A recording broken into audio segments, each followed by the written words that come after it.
మిత్రులారా, పాకిస్తాన్ను ప్రస్తుతం తీవ్రమైనటువంటి ఆర్థిక సంక్షోభం వెంటాడుతోంది.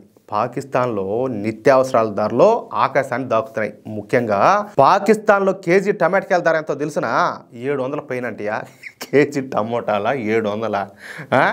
సరే, ఇక చికెను ఇతర ఆహారాల ధరల కంటే టమోటాల ధర ఇప్పుడు పాకిస్తాన్ ప్రజలకు చుక్కలు చూపిస్తుంది. పాకిస్తాన్లోని ప్రముఖ పట్టణాలైనటువంటి లాహోరు అలాగే కరాచీలో ఇప్పుడు కేజీ టమోటా ధర 700 పైగానే బలుకుతుందంట.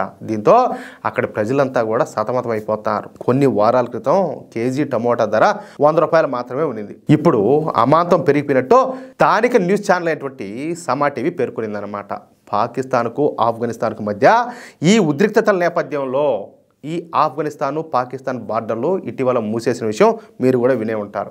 దీంతో రెండు దేశాల్లో కూడా ఈ పళ్ళు, కూరగాయలు, గోధుమలు, బియ్యం, చక్కెర, అదేవిధంగా ఈ మందుల రేట్లు అంతా కూడా ఆకాశాన్ని అంటున్నాయి. వ్యాపారం స్తంభించిపోయి రెండు దేశాలు కూడా ఒక రోజుకు $1 మిలియన్ నష్టం వస్తుందంట. ఈ విషయంలో అర్థమవుతుందా? మొత్తానికైతే పాకిస్తాన్ వాళ్ళకు బాగానే పడుతుంది దెబ్బ.